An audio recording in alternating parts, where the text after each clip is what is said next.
Well, the International Maritime Organization is a premier agency for managing and regulating the shipping industry in the world. It is such an important organization because globally, almost 90% of global trade is done using our oceans, our waters, and so that's why it is a very critical institution. Ambassador Nancy Karigithu is Kenya and Africa's choice to head the IMO in London, and the elections are coming up in July. Well, the tenure of South Korean Kitak Liam is coming to an end. And on this week's episode of Inside Government, we're joined by Ambassador Nancy Karigithu. We're going to find out how is she prepared to take over the mantle of leadership at IMO, and of course, who is behind her candidature. Thank you very much indeed, Ambassador, for joining us on Inside Government. Thank you very much for the opportunity. Very good.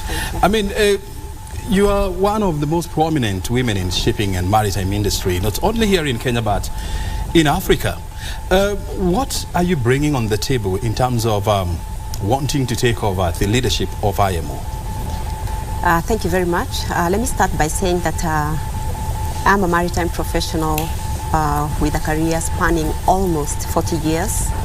And I have been involved in the maritime sector from the low echelons of government in the private sector, and had the opportunity to take charge of policy, legal, institutional, and policy frameworks for maritime administration, not just in Kenya, but in Africa and the region. And I've also had an opportunity to play a role in the International Maritime Forum.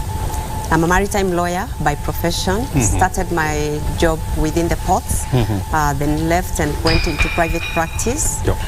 Within that space, then I was privileged to play a leading role in shaping Africa's blue economy journey, because working with IMO, I was involved in advising governments in Africa on how to separate maritime administration from mainstream governments to standalone institutions.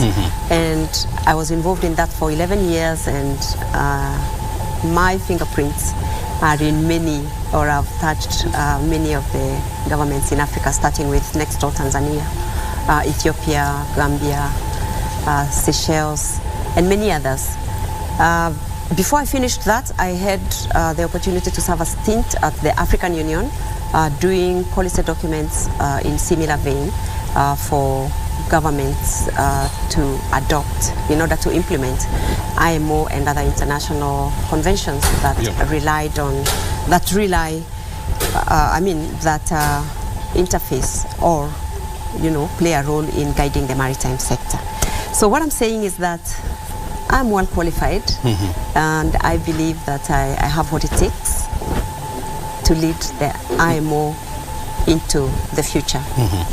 You have been at the forefront of driving shipping and maritime, as well as the blue economy here in Kenya. Yes. And you are mandated, one of your first mandate in this industry was to, first of all, set up structures at the Kenya Maritime Authority, which you have managed to do, well, which you did.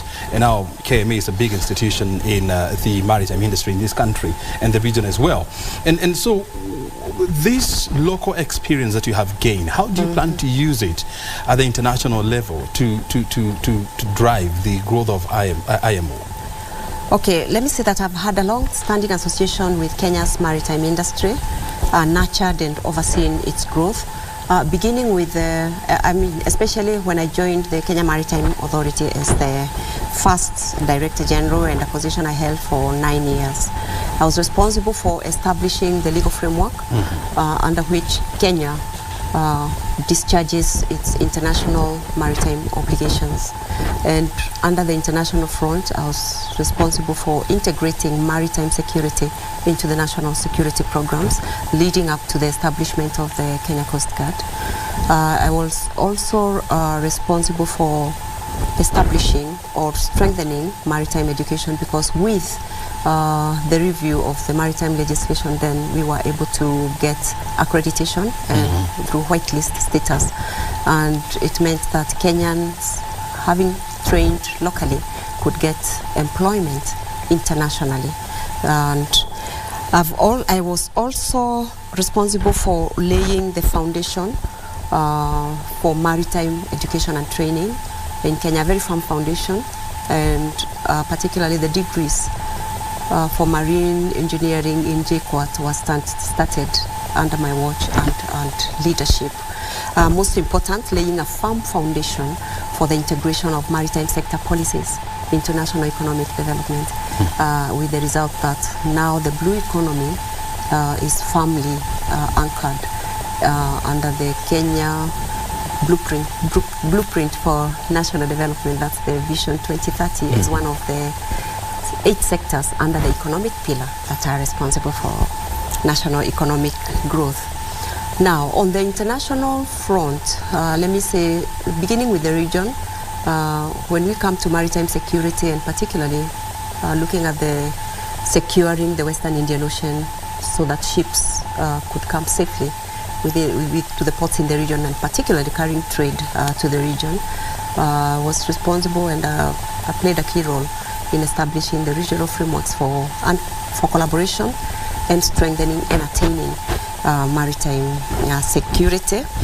As a leading member of Kenya's delegation to the IMO, I was able to establish leadership to the point that I was elected to serve as chair of the Technical Cooperation Committee, which is only one of 5 committees through which IMO does it work. And also I was vice chair for the International Maritime Satellite Organization in 2018, vice chair for Africa, chairperson of the Association of Women in the Maritime sector in Eastern and Southern Africa, which is very important because under SDG 5 for equity, gender equity, IMO then had started programs to ensure that women are fully integrated into the maritime sector. And this is an association that has played a key role in nurturing, mentoring, and coaching the next generation of young people, not just women, into the maritime sector. So I believe that with the leadership that I have shown both within Kenya, within the region, and on the international front, I am now motivated to lead IMO into the next phase of development. And you are talking about ensuring that women, they play a greater role in shipping as well as maritime industry. And when you look at this industry, which is critical to the survival of the world trade, women make up about 2.1%, in the maritime industry. And so what is your agenda in mainstreaming women agenda in the global maritime industry? Okay, it's interesting that you ask that, particularly at a time when we are looking to celebrate the 2nd edition of the IMO International Day for Maritime Women globally, which is entering its 2nd year on the 18th of May next week. Now, like you have observed, under the SDGs, gender equity was considered so important that it was given its own standalone SDG 5. You cannot move a sector that is as important as the maritime sector, leaving half of the population behind.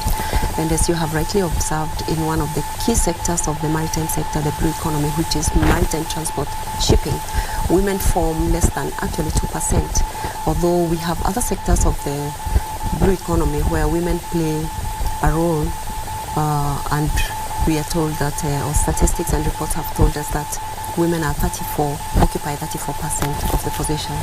But even in that, there is disparity in terms of wages, in terms of the roles that they can play. And therefore, it is one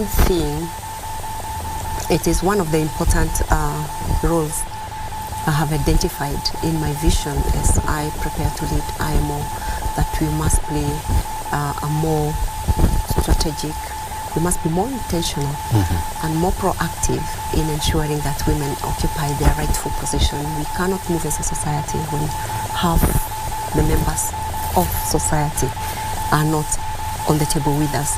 And therefore, gender equity is going to be one of the strong points. It's one of the strong points of my campaign. And of course, one of the issues that we have said and we are looking at is seeing it to believe it. Getting enough role models at senior level that young girls can look at and identify with and say, I want to be like that. You know, seeing is believing. And therefore, it's positioning women, encouraging them to take their role of coaching and mentorship, and also working with industry, because this is a journey that must be undertaken by both government, or rather the public and the private sector together. Now, there are many reasons that women are held behind. Some of them are to do with tradition, gender bias, and therefore breaking down those barriers is going to be very, very important. So one of the issues I'm going to be looking at is diversity and inclusivity, and bringing in not just women but also the youth, because this has been a sector that has been not very very proactive, or rather, let's say IMO has played a key role, particularly when I talked about building the networks for women that mentor and coach the next generation. But it seems from the figures you've said, we need to do more, because those figures has remained. To bring more women on board. To bring more women on board. Yes. Very good. If you're just watching this interview, we're coming to you live from Broadcasting House, and our conversation today on Inside Government, we are looking at the International Maritime Organization.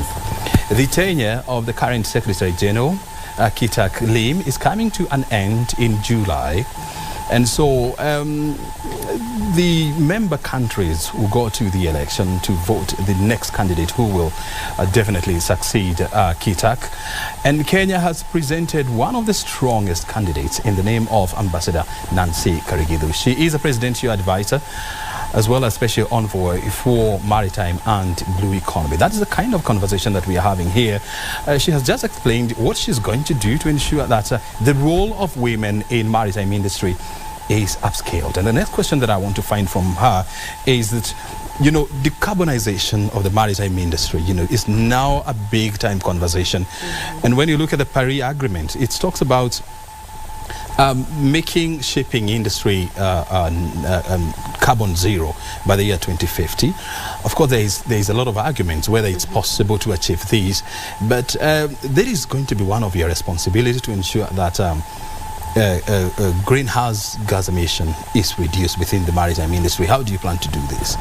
Yes, you have rightly observed that the shipping industry has to play its rightful role in ensuring that we attain the level of decarbonization that the global industry needs if we are going to sustain if we are going to stem climate change actions. And shipping has already committed through the IMO to be able to do that. And it's going to be one of my roles to champion the decarbonization of the shipping industry, to ensure that we have green shipping, and also the maritime sector plays its role, because the maritime sector is not just shipping. We've got the port industry and other nascent industries, and we are talking of not just the international shipping but also inland water shipping must do that. The first thing to do, of course, is to attain global regulatory clarity, because that's what will be able to spur the kind of investments and actions that we need. One of the issues that has really been on the table for IMO is to bring consensus on the measures that we have to take. The measures we have to do them in MEPC 80, which is coming in July, will give us that regulatory clarity. Very well. On the measures that we have to do. But then one of the other issues is to bring everybody on board. So it's to ensure that there will be not just a transition, but that the transition will be just and equitable. Very good. That we will leave nobody behind. Very good. One of the issues that has been on the floor is that every country, every region looks at this issue based on their own internal, how it affects them. And therefore, those many voices coming together and into agreement and seeing what role each and every one of us will take becomes very, very important. And therefore, the journey to clarity and the measures that we need to take and how we're going to implement it is going to be one of the key roles upon which we must come to consensus. But July is coming, MEPC 80. You saw last week we had in Kenya a major conference bringing all of Africa together, and the most important constituency of Africa, the maritime administrators, together in Mombasa in order to have one voice as we approach. We'll continue with these, but for now we just need to take a short break so that you can also, sip a glass of water. If you're just watching this conversation, we are live from Broadcasting House, and of course we're talking to Kenya's choice and Africa's choice for the Secretary General of the International Maritime Organization. This is Ambassador Nancy Karigithu. We're taking a short break, and thereafter we'll be back with more conversations. Stay right here.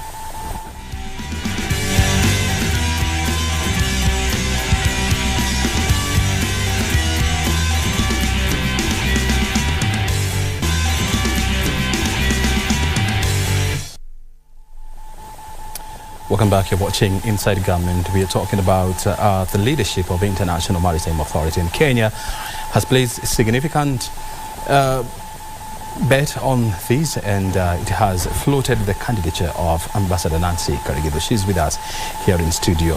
Balozi, what is your vision for International Maritime Organization? Thank you.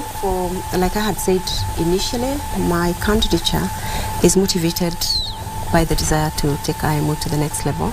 And I'm looking at 5 key areas for my leadership when I get on board. And the first one will be to restore multilateralism and a rule-based system within the IMO in order to bring consensus on the issues that we have identified as challenges or as opportunities for the maritime sector.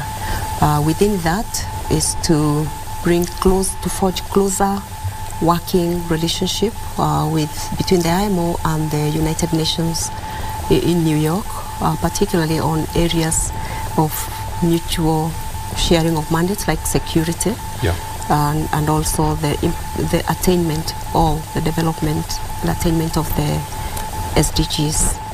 So that's number one. And within that, I want to say that Kenya has a long history of multilateralism, which has been observed in 3 key areas that I'm going to mention. First of all, when we had piracy challenges, Kenya was the first country to sign a transfer agreement to ensure that suspected pirates captured by the navies within the Indian Oceans were landed in Kenya, tried by a judicial system, and incarcerated in Kenyan prison. Recently, Kenya became the first country to organize and host the Blue Economy Conference. In 2018. To bring the linkage between the attainment of the USDGs and the Blue Economy, and what role the Blue Economy could play. That was a first of its kind. Then last year, you will recall that Kenya co-hosted the second United Nations Oceans Conference jointly with Lisbon. So Kenya already has a history, and therefore we're saying that we are a safe pair of hands in which to place the International Maritime Organization going into the future, and to ensure that it is an organization fit for purpose and bringing the membership together to solve our common problems, as well as take advantage of the opportunities that arise. The other issue that I'm going to be looking at very keenly is to bring diversity and inclusivity into the maritime sector, but of course also within the IMO, and in order to ensure that all the talents available, all the skills available, we can tap into and bring them to the advantage and to the next phase of the global maritime industry. To also bring more connectivity, to be the bridge between the north and the south, South-South collaboration and to ensure that there are more voices into the IMO among the women, among the youth, most particularly. We are a global community that has almost 60% of our population being the youth, and therefore we're saying that 100% of our future today is in the hands of 60% of the population. Now, forging conversations with that, youthful population and hearing their voice, for them to make their contribution into the kind of world they want to see, that is one thing that I'm going to be very keen on. Then, of course, you've already mentioned it, championing the greening of the shipping and maritime industry, decarbonization, but ensuring that we are all working together towards that future in a just and equitable manner, leaving no one behind, so that the South and the North, in terms of sharing knowledge, sharing technology, but also for others to exploit the opportunity that is presented by the decarbonization journey, we support them in order to realize that. Modernizing the IMO and the industry through digitalization and technological advancement is very important, because you're talking of a generation, or rather of a world that is moving very fast towards digitalization and automation.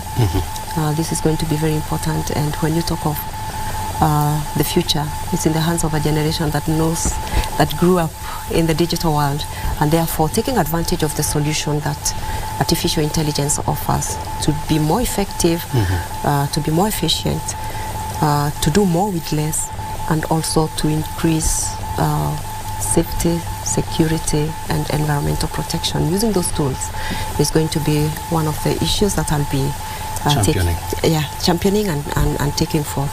But of course also creating more partnership for technical cooperation in order to ensure that all of us walk the journey together is going to be very, very, very important. So looking at it differently, doing it in a way that brings more voices, more people, more opportunities is going to be one of the things that I'm going to look at. So what is going to happen between now and the election day, and when do you expect to be, are you going to be sworn in? Are you going to be, briefly, how will that work? For the sake of, I think it's an important question in order that a lot of people who have asked interesting questions may also begin to understand. First of all, to know that the process of voting, the vote is in the hands of 40 members of the IMO out of the body, the entire body of membership of 175. Now, the 40 are those who have been elected by the IMO the IMO membership sitting as the assembly, and therefore they form the council. And those council members are the ones who are going to be voting in July on the 18th. And once they vote and we have a result, then the assembly will meet again in December and endorse the decision of the council. Then the new SG, who will be me, hopefully, will take over office. When are we expected to know? When are we expected to know who will be the winner? The same day. It's a very transparent, open process. So the voting will happen that day, and in IMO, before the close of that day, we'll definitely know that you have won. Before the close of the session. It shall be announced to the world on the day that Ambassador Nancy Karigithu has won. Is the SG elect. Is the SG elect. Until. And what does this candidature mean for Kenya?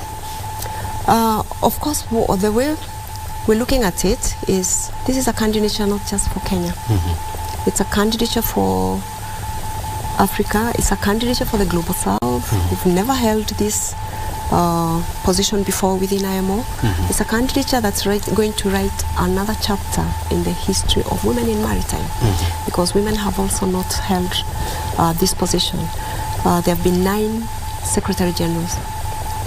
We hope the 10th will be the magic number that will bring a different gender to the IMO. There are 3 women candidates, so there's no shortage of talent within the scope of candidature, and therefore it's an opportunity also for the Global South to play its role in in a sector that affects each nation's journey into the future in terms of growth and economic development. Very good. So, because we have to wind up the session, in 30 seconds, what is your plea to the people who are watching this program? Should they pray for you, or what should they do?